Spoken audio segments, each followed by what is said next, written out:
What do you think? I think we're in play.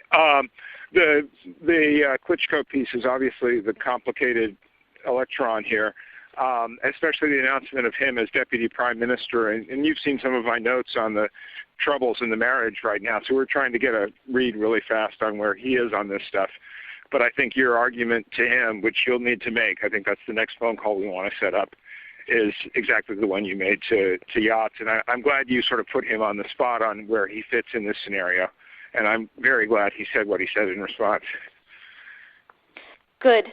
So I don't think Klitsch should go into the government. I don't think it's necessary. I don't think it's a good idea. Yeah, I mean, I guess you think, what, in terms of him not going into the government, just let him sort of stay out and do his political homework and stuff. I'm just thinking in terms of sort of the process moving ahead, we want to keep the moderate Democrats together. The problem is going to be Tony Book and his guys. And, I'm sure that's part of what Yanukovych is calculating on all of this. I think Yachts is the guy who's got the economic experience, the governing experience. He's the guy, what he needs is Klitsch and Tony Book on the outside. He needs to be talking to them 4 times a week, I just think Klitsch going in, he's going to be at that level working for Yatsenyuk. It's just not going to work. Yeah, no, I think that's right. Okay, good. Well, do you want us to try to set up a call with him as the next step? My understanding from that call, but you tell me, was that the big three were going into their own meeting, and that Yachts was going to offer in that context a three-way, the 3+1 conversation or 3+2 with you. Is that not how you understood it?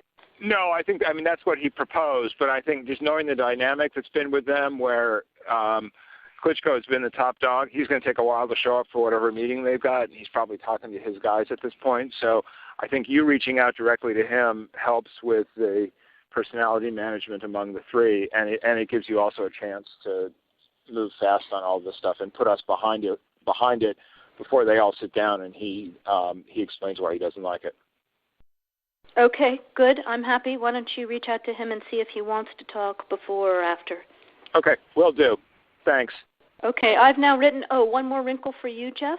Yeah. I can't remember if I told you this or if I only told Washington this, that when I talked to Jeff Feltman this morning, he had a new name for the UN guy, Robert Seri. Did I write you that this morning? Yeah, okay. I saw that. He's now gotten both Seri and Ban Ki-moon to agree that Seri could come in Monday or Tuesday. Okay. So that would be great, I think, to help glue this thing and have the UN help glue it. And, fuck the EU. No, exactly. And I think we've got to do something to make it stick together, because you can be pretty sure that if it does start to gain altitude, the Russians will be working behind the scenes to try to torpedo it. And again, the fact that this is out there right now, I'm still trying to figure out in my mind why Yanukovych did that. But in the meantime, there's a Party of Regions faction meeting going on right now, and I'm sure there's a lively argument going on in that group at this point.